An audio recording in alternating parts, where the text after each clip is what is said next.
Olá, gente, tudo bem? É um privilégio poder estar falando com vocês através desse vídeo, onde a gente vai poder estudar o capítulo 4 do livro Nisto Cremos. Iremos meditar sobre a crença de Deus, o Filho. Você sabe que a encarnação de Jesus não foi algo improvisado. Quando o ser humano peca, nossos pais, Adão e Eva, pecam, os céus não improvisaram o plano da redenção. Esse plano já existia desde antes da fundação do mundo. Deus já havia preparado tudo para que quando o ser humano pecasse, a gente pudesse ter um plano perfeito e salvífico para então colocar em prática a redenção da raça humana. Por isso que é tão bonito a gente estudar sobre a crença de Deus o Filho, porque Jesus ele veio, deu a sua vida, se encarnou como ser humano para nos dar vida, paz, alívio, perdão e, sobretudo, salvação. Todo o sistema do sacrifício do Antigo Testamento apontava para o Cristo, apontava para Jesus. O sangue daqueles animais não apagava os pecados, mas ele anunciava o sacrifício perfeito que Cristo realizaria na cruz do Calvário por mim e por você. Portanto, o sacrifício perfeito. Por isso que Jesus é o Cordeiro de Deus que tira o pecado do mundo. O sacrifício perfeito. Jesus Cristo, antes mesmo da fundação do mundo, já sabia que ia dar a sua vida pelos meus pecados, pelos seus pecados, e por isso que isso é muito bonito a gente estudar sobre o sacrifício de Jesus. Outro ponto fundamental é que Jesus possuía duas naturezas inseparáveis.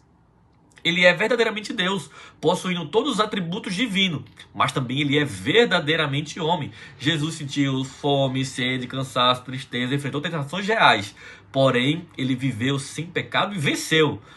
Por isso que isso torna Jesus Cristo único, o único Salvador capaz de representar Deus diante dos homens e os homens diante de Deus. A sua humanidade permitiu que morresse em nosso lugar, e a sua divindade deu valor infinito ao seu sacrifício.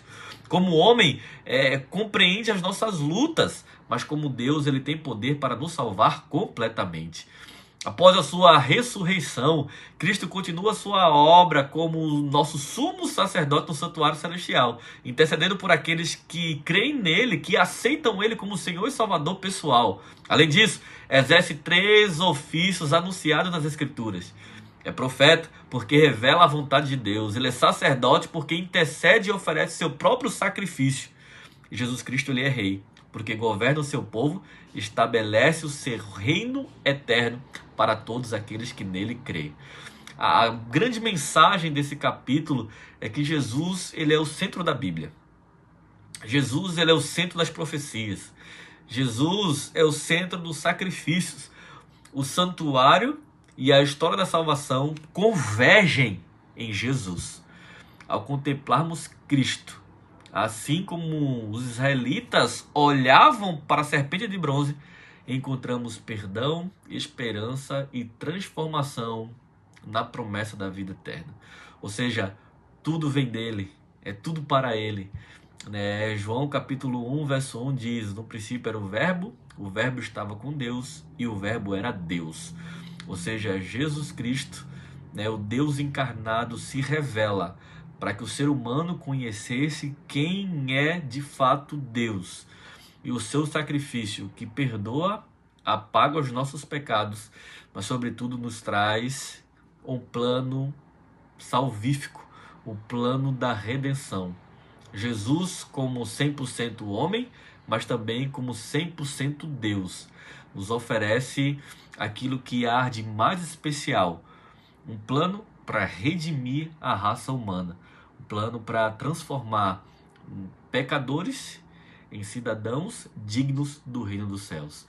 Portanto, fica aqui uma mensagem tão especial de Deus o Filho, aquele que veio, morreu para nos dar salvação.